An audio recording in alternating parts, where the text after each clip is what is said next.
Good morning, preschoolers. How are you all doing? This is Miss Amy. I wanted to check in this morning and see how everybody's doing, and I also wanted to show you I got to cut some flowers off of my plants. I don't know if you remember when I showed you my book about plants. Here it is. Remember I showed you this book about plants, and it was about some different kinds of flowers I was planting and stuff. And these are called dahlias. And these are a kind of a flower that always has a little circle in the middle, and then it has some pointy leaves. And you can see I've got some different colors of dahlias.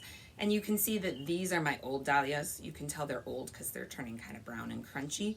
But I put them in here anyway because I didn't have very many flowers, because my flowers are just getting started in my garden. And that is what Miss Amy loves to garden. I love to grow flowers because I think they're so cool. And I like to be able to look at them. So I thought I would bring some today and bring them for my video here in the backyard. If you listen really quietly, you might even hear some birds chirping. There's birds chirping out in my backyard too. And as soon as whistle, whistle, there they go. As soon as I said it, they all got really quiet. So I chose this book today. I thought we could read Caps for Sale, a tale of a peddler, some monkeys, and their monkey business. And this book is told and illustrated by Esfir Slobodinka. This book is actually an old book. When I was a preschooler, this was one of my favorite books because I thought the monkeys were so funny. So I thought I would read it to you today, even though it's old-fashioned. A peddler is a word that means a person who sells things. Now we don't really have very many peddlers because in Minnesota we have mostly stores, right? And so in the old days there weren't as many stores, and so people would sell things by traveling from town to town because not every town had a store and not every store had caps. And so this man would go from one town to the next bringing his caps in case anybody wanted to buy one, right? So let's find out what happens. Once upon a time, there was a peddler who sold caps, but he was not like an ordinary peddler carrying his wares on his back. He carried them all on the top of his head.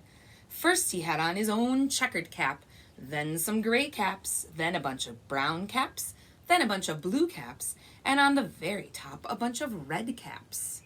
So you can see the peddler has lots and lots of caps on his head. He walked up and down the streets holding himself very straight so as to not upset the caps.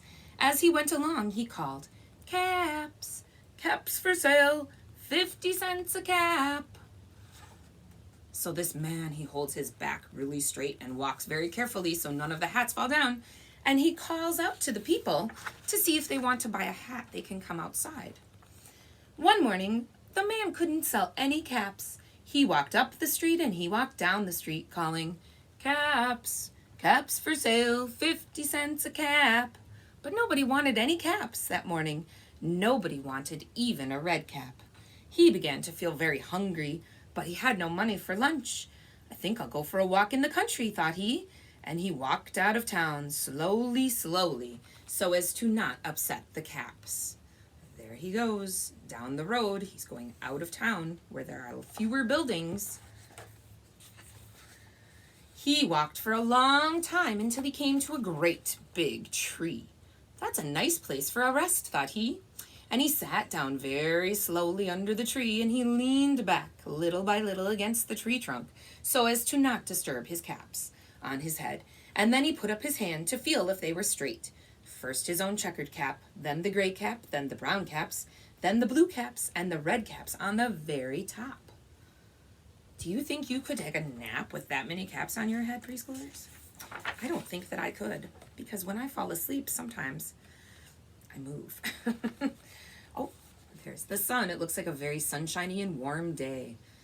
This picture kind of makes me happy. I like that it has a big blue sky, and it has a little sun, and the sun has a smiley face, and it has just a little bit of the ground and a flower. That's a very simple picture, but it still kind of tells a story, doesn't it? They were all there, and so the peddler went to sleep. He slept for a long time. When he woke up, the peddler was refreshed and relaxed and rested. Oh, he looked so rested, but what's missing? Do you see?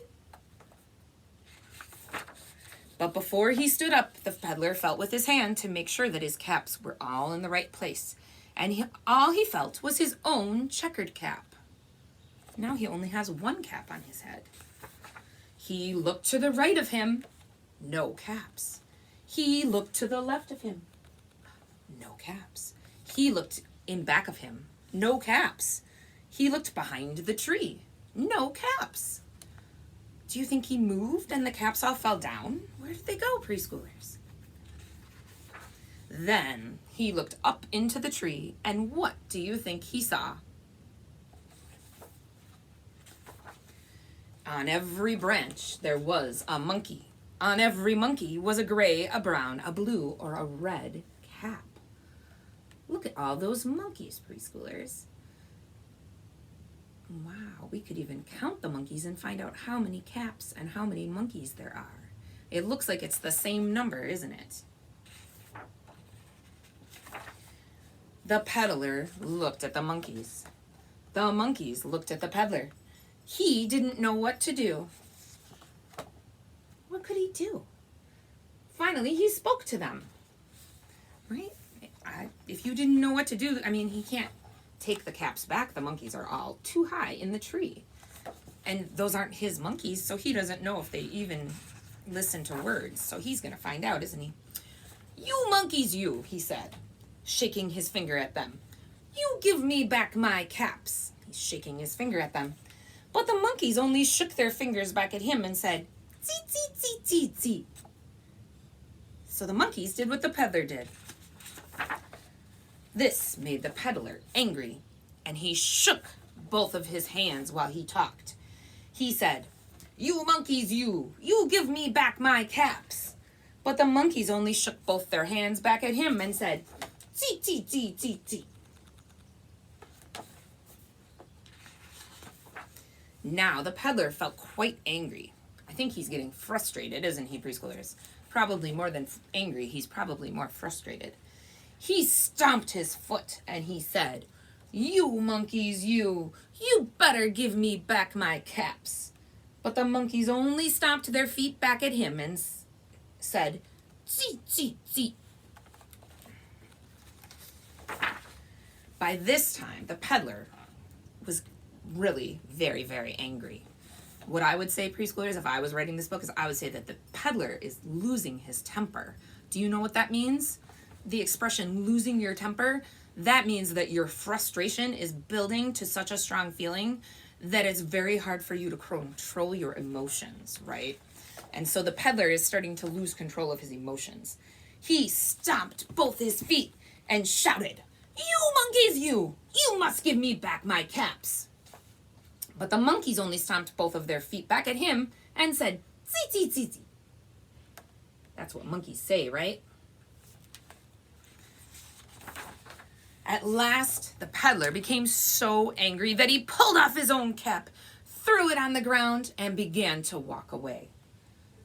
He thinks he can't get his caps back. He doesn't know what to do. But then what happens? Each monkey pulled off his cap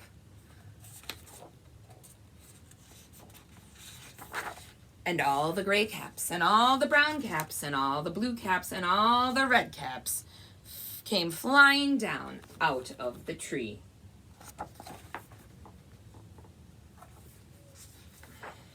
And so the peddler picked up his caps and he put them back onto his head.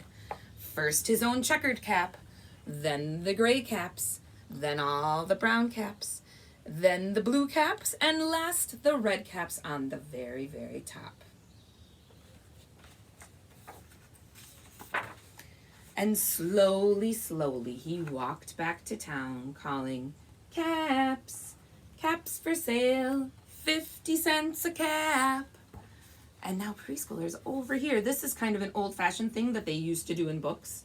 This word is T-H-E. T-H-E spells the. So it says the, and then this word says end. End is E-N-D. When I was a kid, most books, at the end of the book, it always said, "The end." And I don't know why, but that was just how we used to do it. And now, most books don't say the end when they get to the end of the story, because you just know that you've run to the end of the story. But anyway, preschoolers, this book is called Caps for Sale, and this is an old-fashioned book. And Miss Amy liked it when she was little, so I thought I would read it to you. It is told and illustrated by Esfir Slobodinka. Slobodkina. Miss Amy's not so good with pronouncing words sometimes. So anyway, this is today's book, today's story, and it's about what you do when you get frustrated, right? Because sometimes I get frustrated too. Sometimes if I'm trying to do something and it's not really working the way that I want it to, I can feel really kind of angry and frustrated, and that's okay.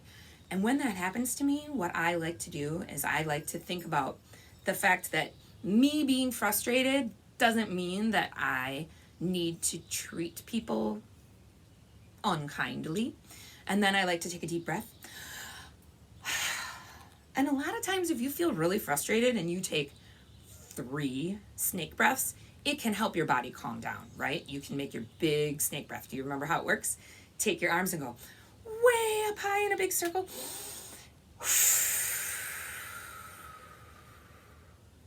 And then when you blow out your air, the snake comes down. So you breathe in and make a big circle. And we're going to do one more big breath. So if you feel yourself getting frustrated today, if you are angry with one of your siblings, your brothers or sisters, or if you get frustrated with a toy, or if you're trying to do some homework and it's not really working and you feel frustrated, instead of getting angry, you can try taking 3 snake breaths, right? You can do a big circle and then make your snake. And see if that helps your body calm down. Anyway, this is Miss Amy, and I am gonna go now, but I will be back again on Thursday. I will share another story time on Thursday. We are hitting the point in the year where the school year is ending, and so I think that for the summer, Miss Amy might drop down to 1 video a week. I'm still kind of waiting to hear back from, Pica, my boss, to see. But just so you know, I will let you know next week, but I'll be here Tuesday next week for sure. I hope you guys are good. I miss you. I know that not going to school is hard, but now it's summer vacation, so I hope that maybe you can get outside and get some sunshine and go on a walk and look for things that are green and look for some plants. See if you can find some flowers to look at. But now remember, when you find flowers and they're in somebody's garden, you should look with your eyes and you shouldn't take the flowers, because probably that gardener worked really hard to make the flowers grow. Miss Amy cuts her flowers because I'm the one that worked hard to make them grow. So for me, that's why I do it, is so I get to bring some flowers and show them to you. Some of you who might have been in my class last year might remember that we had flowers in our classroom, and I let you guys play with them, and they were pretty cool. I didn't get to do that this year. We weren't at school, so, but hopefully next year, if you're not in kindergarten, you'll get to see some flowers. Those of you who are getting ready for kindergarten, I am so excited for you. You are going to have so much fun. Anyway, preschoolers, take care, and I'll talk to you next time.